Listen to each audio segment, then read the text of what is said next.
10 గంటల నుంచి వెళ్ళి పిల్లగాళ్ళం పట్టుకొని తిరుక్కుంటా చేసుకుంటా అటు బొమ్మంటారు ఇటు బొమ్మంటారు నిద్ర లేదు ఏం లేదు ఆగమాగం అవుతాను.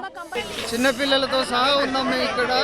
నైట్ 7 గంటల కాడ నుంచి వెళ్ళి బస్సు లేదు, ఒక్క బస్సు పోత భూపాలపల్లి కాళేశ్వరం ఏది లేదు. మేము చిట్యాల నుండి వచ్చినాం. నిన్న ఆఫ్టర్నూన్ అక్కడ దర్శనం చేసుకొని ఇక్కడికి వచ్చే వరకు 1 o'clock అయింది. నిన్న 1 o'clock నుండి పాయింట్ మీద నిలబడితే నిన్న 7కి వదిలిపెట్టారు. లోపలికి వస్తే ఒక్క బస్ కూడా రాలే. మంచిలో మా వదినకి రేపు డ్యూటీ ఉంది, చిన్నపిల్లని పట్టుకొని వచ్చింది. అయినా కూడా మంచిలో ఉన్నాం. మార్నింగ్ వస్తాయి అనుకుంటే మార్నింగ్ ఈ టైం అయినా కూడా ఒక్క బస్సు కాదు కదా. నిన్న నుంచి వెళ్ళి చిట్యాలనే బోర్డు కూడా మాకు కనిపించలేదు.